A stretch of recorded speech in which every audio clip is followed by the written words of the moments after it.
صحیح مسلم کی حدیث ہے جس کو حدیث جساسہ بھی کہتے ہیں، حدیث تمیم داری بھی کہتے ہیں۔ تمیم داری رضی اللہ تعالیٰ عنہ ایک صحابی رسول ہیں جو پہلے عیسائی تھے، بعد میں انہوں نے اسلام قبول کیا۔ تو انہوں نے آپ صلی اللہ علیہ وسلم کو جو ہے وہ دجال کے بارے میں ملاقات کا ایک واقعہ بتایا۔ تو فاطمہ بنت قیس رضی اللہ تعالیٰ عنہ ایک صحابیہ ہیں، وہ اس واقعے کو کوٹ کرتی ہیں کہ انہوں نے مسجد نبوی میں آپ صلی اللہ علیہ وسلم کے پیچھے نماز ادا کی، اور نماز ادا کرنے کے بعد نبی صلی اللہ علیہ وسلم حسب عادت مسکرا کر ممبر رسول پر بیٹھے، اور آپ نے تمام صحابہ کرام کو اپنی جگہ پر بیٹھے رہنے کی تلقین کی، اور پھر آپ نے سوال کیا کہ جانتے ہو کہ میں نے تم کو کیوں روکے رکھا؟ تو صحابہ کرام رضی اللہ تعالیٰ عنہما نے فرمایا کہ اللہ اور اللہ کا رسول جو ہیں وہ بہتر جانتے ہیں کہ ہمیں کس بات کے لیے روکا گیا ہے۔ تو آپ نے فرمایا کہ تمیم داری رضی اللہ تعالیٰ عنہ نے ایک واقعہ بیان کیا ہے اپنے سفر کا، اور اس میں دجال سے ملاقات کا ذکر ہے، اور وہ جو واقعہ ہے وہ ہماری تعلیمات کے قریب ہے۔ واقعہ کچھ اس طرح سے ہے کہ تمیم داری رضی اللہ تعالیٰ عنہ قبیلہ لحم اور قبیلہ جذام کے 30 افراد کے ساتھ بحری جہاز میں سفر پر تھے کہ سمندر میں طوفان آ گیا، اور ان کا جہاز 1 ماہ تک سمندر میں بھٹکتا رہا، اور بالآخر ایک جزیرے کنارے جا لگا۔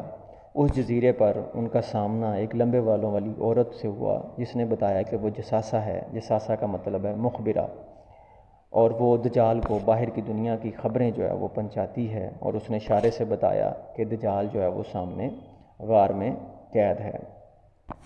انہوں نے غار میں ایک قوی ہیکل شخص کو دیکھا، اور اتنا قوی ہیکل شخص انہوں نے اپنی زندگی میں سے پہلے نہیں تھا دیکھا۔ اس شخص کے جو بازو تھے وہ اس کے گھٹنوں اور ٹخنوں کے درمیان میں سے گزار کر گردن پر بندھے ہوئے تھے، اور وہ پابندے سلاسل تھا، جنزیروں میں جکڑا ہوا تھا۔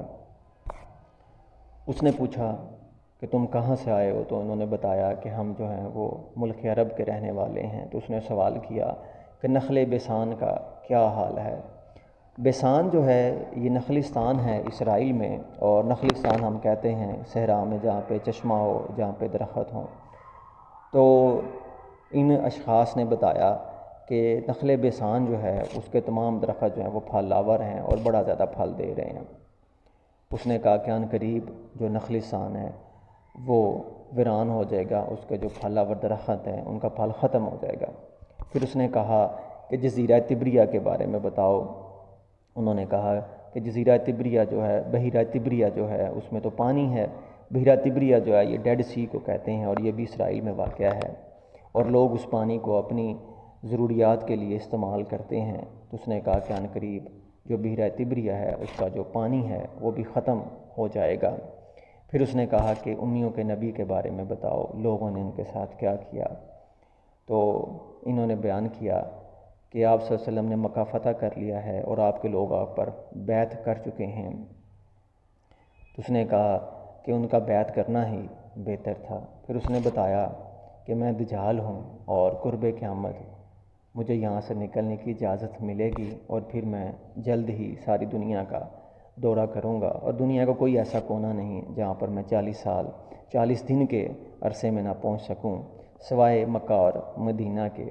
کیوں؟ مکہ اور مدینہ جو ہیں اس کی رکھوالی جو ہے وہ ایک فرشتہ جس کے ہاتھ میں تلوار ہے اور وہ برہنہ ہے وہ کرتا ہے، اور وہ مزاحم ہے مجھے ان شہروں میں داخل ہونے سے۔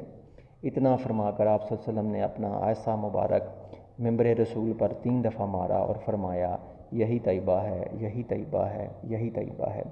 BBC کی رپورٹس ہیں ڈیڈ سی کے بارے میں کہ جو اسرائیل ہے وہ بنجر ہو رہا ہے، جو بحیرہ تبریہ ہے اس کا پانی جو ہے وہ بڑی تیزی سے جو ہے وہ کم ہوتا جا رہا ہے۔ پہلے اس میں نمک کی کنسنٹریشن بڑی زیادہ ہے، تو سالٹ جو ہے وہ کرسٹلائز آؤٹ ہو رہا ہے، نمک جو ہے وہ پانی کو کم کرتا جا رہا ہے۔ اسی طرح سے جو نخلستان ہے اس کے بھی جو کھجوروں کے درخت ہیں ان کی جو پروڈکٹیوٹی ہے وہ بھی ڈکلائن کرنا شروع ہو جائے گی، واللہ عالم۔ تو یہ قرب قیامت کی جو ہیں وہ نشانیاں ہیں۔